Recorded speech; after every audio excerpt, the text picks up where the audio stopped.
හයි මගේ යාළුවනේ කොහොමද? ඉතින් අපි නත්තල වෙනකල් ලහි බලාගෙන හිටියා. නත්තල් ආවා. ඇවිල්ලා දැන් දවස් 2ක් වෙනවා අපි නත්තල සමරන්න පටන් අරගෙන. ඉතින් මේ නත්තලේ සුවිශේෂී අපේ පවුලට මොකද අපේ චූටි පුතාගේ පළවෙනි නත්තල. ඉතින් නත්තල සමරපු විදිහ අපි ඔයගොල්ලොත් එක්ක ෂෙයා කරනවා. ඉතින් මේ තියෙන අපේ ගෙදර පුංචි නත්තල් ගහ. අපි නත්තල සමරන්නේ සාමාන්‍යයෙන් අපේ දෙමව්පියොත් එක්ක. මොකද මගේ අම්මා ක්‍රිස්තියානි භක්තිකයෙක්. ඉතින් අපි කොහොමද මේ නත්තල සමරුවේ කියලා අපි බලමු. එන්න අපිත් එක්ක. චූටි පුතාව ප්‍රථම වතාවට පල්ලි ගියා. ඊට පස්සේ මේ තියෙන්නේ අපේ නත්තල් ගහ වටේට අපි ඔක්කොමලා තෑගි තියලා මේ අපේ නත්තල් ගහ සරසපු විදිහ අපේ අම්මලාගේ ගෙදර. ඉතින් පේනවා ඇති හරිම ලස්සනයි. ඉතින් ඕගොල්ලන්ට කියන්න තියෙන්නේ ඉතින් ඒ ලස්සන විදිහින් ඕගොල්ලොත් එක්ක මම මේක ෂෙයා කරන්න උවමනාව තිබුණා. මෙන්න මේ විදිහට තෑගි බෝග ඔක්කොම තියලා තියෙනවා. අපි නත්තල තෑගි බෝග බෙදා හදාගන්නේ පල්ලි ගිහිල්ලා ආවට පස්සේ. ඉතින් මේ පල්ලි යන්නේ ඉස්සෙල්ලා තමයි මේ වීඩියෝ එක ඕගොල්ලොත් එක්ක ෂෙයා කරන්නේ. මේ මොහොත තමයි මේ නත්තල් ගහේ විවිධ පැති වලින් ගත්ත වීඩියෝ එක ඕගොල්ලොත් එක්ක ෂෙයා කරන්නේ. ඔය විදිහට තමයි දැන් නත්තල්ට පල්ලි ගිහිල්ලා ඇවිල්ලා අපි මේ තෑගි බෙදා හදා ගන්න අවස්ථාව. ඉතින් හැම කෙනාගේ විදිහෙම අපි තෑගි ගෙනල්ලා තියෙනවා. ඉතින් කෙනා තමන්ගේ නත්තල් ගහ ගාවට ගිහිල්ලා තමන්ගේ තෑගි ලබා ගන්න හැටි තමයි ඔයගොල්ලන්ට මේ දකින්න ලැබෙන්නේ. ලහි ඉතින් අර අපි අලුත් අවුරුද්දට කරනවා වගේම කොටසක් තමයි තෑගි කියන්නේ. අපේ චූටි පුතා තමයි මේ නත්තල විශේෂ. එයා ඒ උනාට නිදි මේ වෙලාවේ. එයාට තමයි වැඩිපුරම තෑගි බෝග තිබුණේ. ඒ අතරතුරේ එයා නිදි නිසා අපි ලොකු අය ඒගොල්ලන්ට අදාළ තෑගි ටික නත්තල් ගහ යටින් ගන්න ආකාරය තමයි මේ අපි ඔයගොල්ලොත් එක්ක ෂෙයා කරලා තියෙන්නේ. ඉතින් ඒක හරිම ඉන්ට්‍රස්ටිං අවස්ථාවක් සහ අර දවසේ යංගයක් තමයි.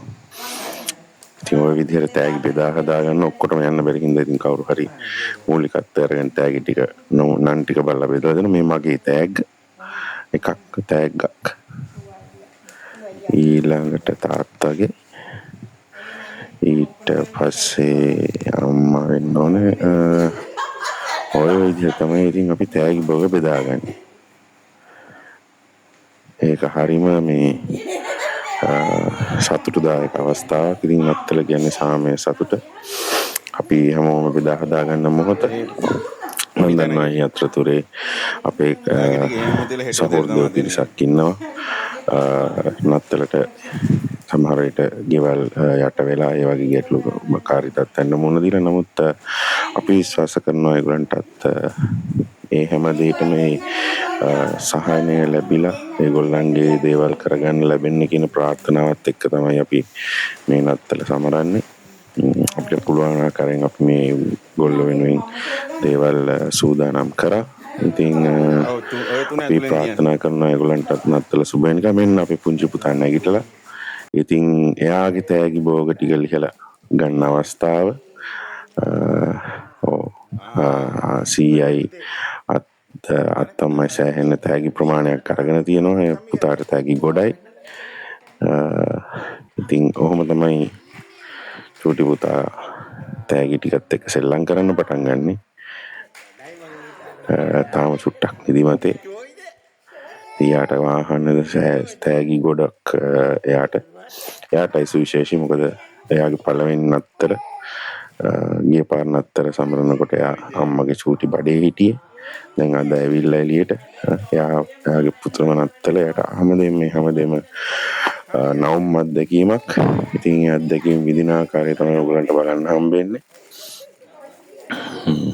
දැන් එයා අවුරුද්දකට කිට්ටුයි. ලබන මාසේ එයාගේ අවුරුදු සමරන. මෙන්න අපේ චූටි ගෙදරට ආපු වෙලාවේ නත්තල් සිය තව තෑග්ගක් අපේ චූටි පුතාට තියලා ගිහිල්ලා තියෙනවා. ඔන්න අපි බලමු මොනවද නත්තල් සිය තියලා ගිහිල්ලා තියෙන්නේ කියලා. ඒක නිමි ගලවන්න. ගලවන්න අපි බලමු නත්තල්සිය මොනවද තියලා කියලා තියෙන කියලා අම්මි ටැග් ගලවලා දුන්නාම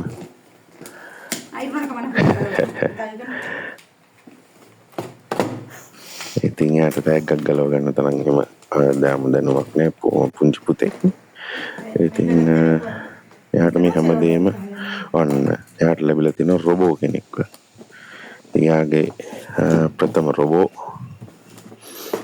නත්තල්සියා තියලා ගිහිල්ලා ඊට පස්සේ අපි හවස් වරුවේ ගියා මෙන්න මේ ගෝල් බේස් එකට ගියේ හවස් 4ට විතර වගේ. මොකද ලොකු ට්‍රැෆික් එකක් එනවයි කියලා අපිට ආරංචි ආවා. ඉතින් අපි මේ මොහොතේ ඉන්නේ ටිකට් කවුන්ටර් එක චූටි පුතා රෝලර් කෝස්ටර් එකේ අරන් යන්න. මේ සෙනඟ තාම එමින් ගමන් මේ ඒ මොහොතේ දැඩි සෙනඟක් දැඩි තදබදයක් නොතිබුණාම නෙමෙයි. මොකද ඒ වෙලාවේ පොඩ්ඩක් අපිට යන්න කරන්න ඉඩ තිබුණා ඇත්තටම කිව්වොත්. ඉතින් ඒ ඉඩත් එක්ක තමයි අපි පොඩ්ඩක් එතන හිටියේ. ටිකට් ගන්න කවුන්ටර් එකට ඉන්න ගමන් මේ වටේ දර්ශන ඔයගලන්ට ගේන්නේ. ඊයේ හවස මම හිතන්නේ 5-6 වගේ තමයි මේ වෙලාව. ඔව් මෙන්න මේ තියෙන්නේ අපේ චූටි පුතා අම්මත් එක්ක රෝලර් කෝස්ටර් රයිඩ් එක ජීවිතේ පළවෙනි වතාවට යන ආකාරය. මේක ඇත්තටම සේෆ්ටි තියෙනවා, සේෆ්ටි බෙල්ට් එකක් තියෙනවා. සහ මෙන්න මෙතනදී ඉතාමත් වේගවත් මේ රෝලර් කෝස්ටර් එක යනවා.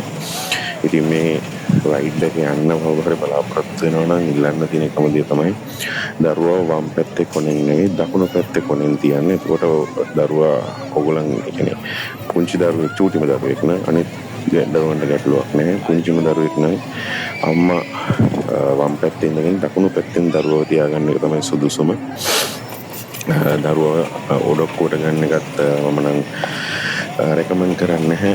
මොකද මේ එක අධික වේගකින් යනවා එක තැනකදී. එතකොට හෙලවීමක් වුණොත් අනතුරක් වීමේ පොසිබිලිටි එකක් තියෙනවා. බෙල්ට් එක දාලා ඒව කරලා ඒ ආරක්ෂිත දේවල් පාවිච්චි කරන්න කියන ඉල්ලීමක් කරන්න අවශ්‍යයි. රවුන්ඩ්ස් 5ක් විතර යනවා. රුපියල් 400ක වගේ මුදලක් තමයි වැය වුණේ. ඉතින් නව අත්දැකීමක් සහ ගොඩක් අයට වියදම් කරලා දෙයක් කරන්න පුළුවන් පැත්තේ රයිඩ් එකක්. සහ මම හිතන්නේ පොඩි ළමයිව ගෙනියන්න පුළුවන් එතන තිබ්බ හොඳම රයිඩ්ස් වලින් පළවෙනි එක කියන්න අවශ්‍යයි. දෙවෙනි රයිඩ් එක තන කෝච්චියක් තිබුණා. කෝච්චිය කලින් මම පුතාව එක්කන් ගිහින් තිබ්බ හින්දා මම පහු යාව එක්කන් ගන්න උත්සාහ කරේ නැහැ. මේ රෝලර් කෝස්ටර් රයිඩ් එක තමයි යාගේ රයිඩ් එක හැටියට අපි හිතුවේ හොඳයි කියලා. ඉතින් ඔය විදිහට තමයි රයිඩ් එක යන්නේ. එතන තිබුණ කොහොමත් 6:00 විතර 6:00 විතර වගේ වුණා මම හිතන්නේ රයිඩ් එක ස්ටාර්ට් කරන පොඩක් අඳුර වැටෙන්න දීලා තමයි ඒගොල්ලෝ රයිඩ් එක ස්ටාර්ට් කරන්නේ.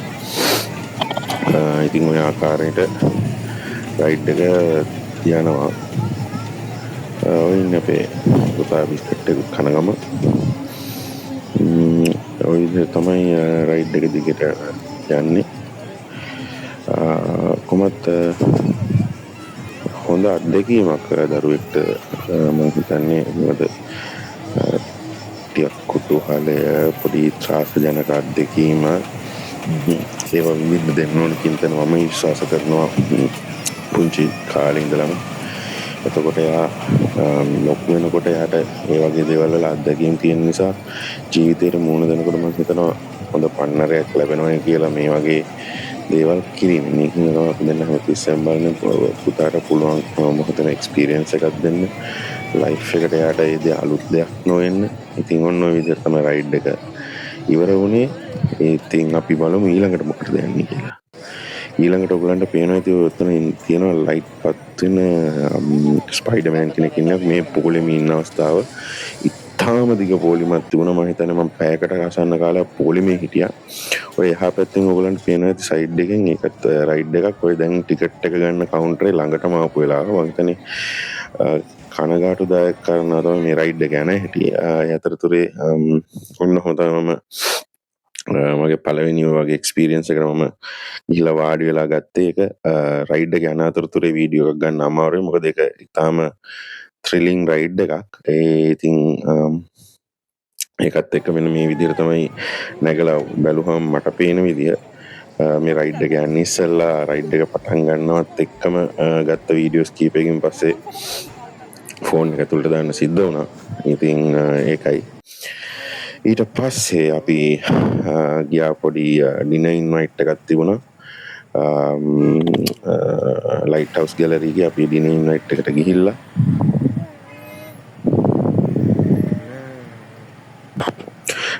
අපි ඔන්න විදිහට තමයි යන්න. ඊට පස්සේ අපි ගෙදර යන්න එනකොට මේ වගේ ලොකු ට්‍රැෆික් එකක් එක්ක තමයි එළියට යන්නේ. මේව තමයි අපේ දවස ගෙවුනේ. ඉතින් ඔයගොල්ලෝ හැම දිනකටමත් මෙරි ක්‍රිස්මස් කියලා අපි ප්‍රාර්ථනා කරනවා.